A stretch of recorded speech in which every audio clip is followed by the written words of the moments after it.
Yun, magandang hapon sa inyo lahat. So, yun, maulan na hapon, no? Hindi naman masyado malakas yung ulan, pero maambon-ambon. So, tag-ulan na talaga, no?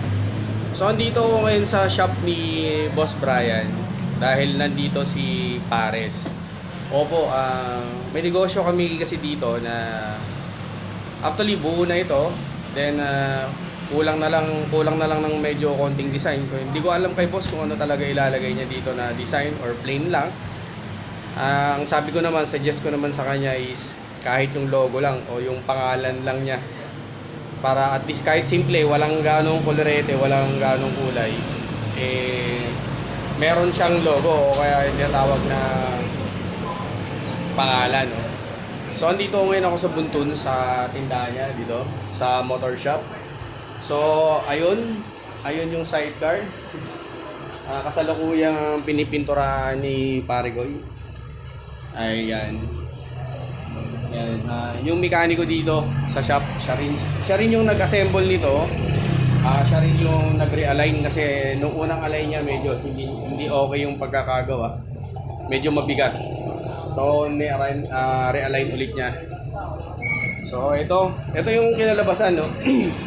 Ayan siya, oh. So, single pa yan. Pwedeng sa mga nangangailangan ng boyfriend, asawa, pwede to. Single, napaka-single man yun. So, yun. Kaalis lang ni Boss Brian. Lulutuin daw niya yung pares na kung saan yun yung magiging ibebenta namin at ilalagay namin dito sa parisan namin. Saka yung si Pares, dito lang yan sa Cagayan, dito sa Tugigaraw umiikot. So wala pang specific na lugar kung saan talaga kami pupwesto. Pero may gulong naman kasi to, so pwede naman kahit saan. So yun, hinihintay ko lang si Boss Brian kasi niluto lang niya yung Pares. So tapos na namin siya pininturahan.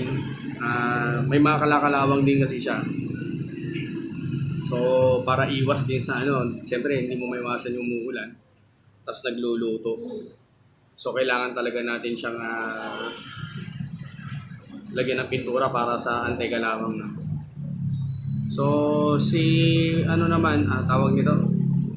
Si Pares, hanggang ngayon wala pa kaming idea kung ano talaga papangalan namin dyan. So, nag-aabang pa kami, nag-iisip kung napag-uusapan namin kung anong pangalan pero puro biro-biroan na kasi ginagawa namin. So wala pang seryoso. So balak po namin ito yung i-dry run sa September 8. Di ko lang alam kung matutuloy sa September 8, bahala na. Pero dapat testingin muna namin kung okay yung kalalabasan nitong pares. So, itong pares namin makikita nyo lang to sa Tugigaraw. So, umiikot-ikot lang siya dito sa buong Tugigaraw. Siyempre, ito kasi kolong-kolong to. So, palipat-lipat to ng lugar kung saan kami pumupwesto. So, siguro pag tumagal-tagal baka pwedeng mag-stick kami dun sa lugar na yan.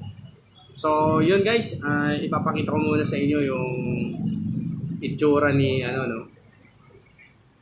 Pares. Para naman na pagkaroon kayo ng idea kung balak nyo din magtayo ng negosyo o mag-assemble ng ganito.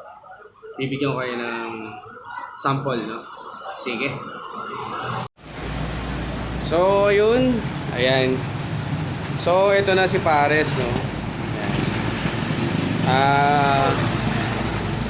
Okay. Kasalukuyan pa lang siyang pinipinturahan sa ilalim. Kasi alam mo na, kailangan natin lagyan ng primer to dahil maulan. So kakalawangin yan. So itong sidecar na to, nabili ni Boss to na buo.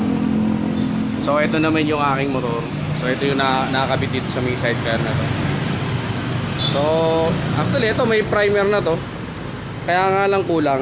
So marami na rin siyang gas-gas dahil na-stock to ng ilang Ayan.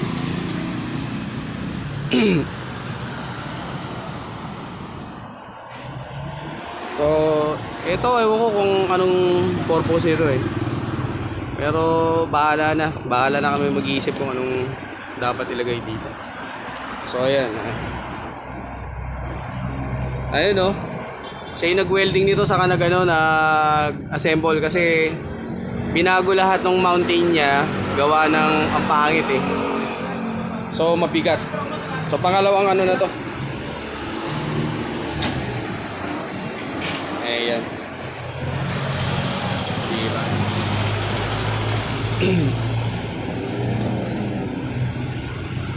Yun. Pinturahan yung loob.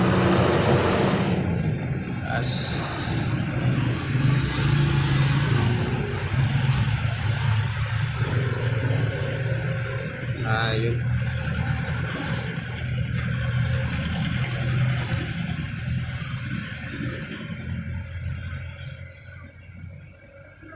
So, dun sa nag-aabang dito,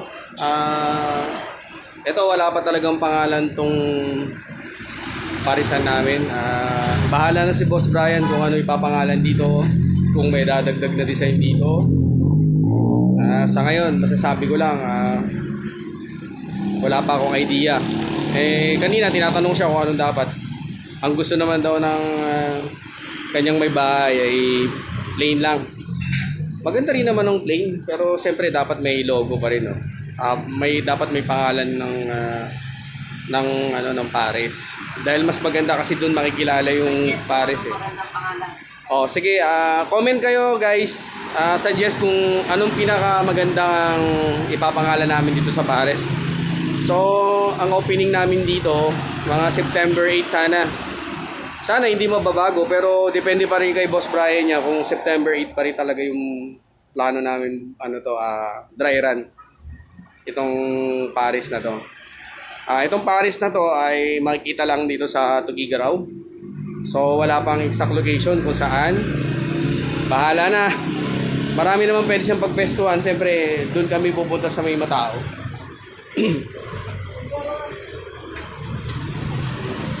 Hop! Kaway naman dyan, pre. Yeah. Yeah. Ito yung tsura ng loob.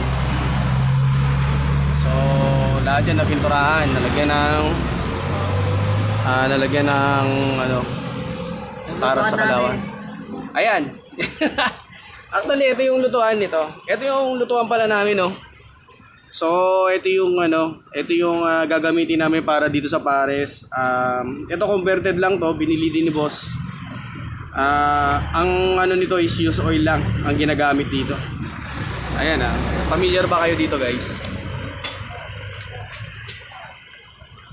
Yan. So, mas matipid kasi ito eh. Ano yung boss? Pre, bulb daw, bulb.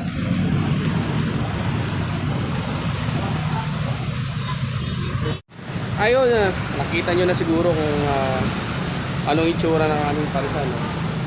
So, marami pang kulang itong itong Paris namin, itong motor na to. So, basta mamaya mag-uusap kami ni Bossing kung ano yung talagang plano niya, kung anong talagang pangalan nito. Sa ngayon, pintura lang muna. Then, umalis niya muna saglit dahil magluluto daw siya ng Pares. So, ipapatikim na sa amin yung Pares na aming ibibenta dito. So, guys, update na lang, no? Comment na lang kayo sa comment section kung anong magandang ipapangalan namin dito. Sana mabigyan niyo ako ng idea para at least kahit papaano, malay niyo, mapili ko yun at ipangalan namin. Yun. So, ingat guys. Maulan ngayon. So, magpayong. Huwag niyong kakalimutan mag-raincoat. Lalo sa mga nagmumotor. Sa mga kaibigan natin, mga pulis dyan, silong-silong lang muna. Mahirap magkasakit mga sir. Ayun. So, yun. Maraming salamat. Stay tuned.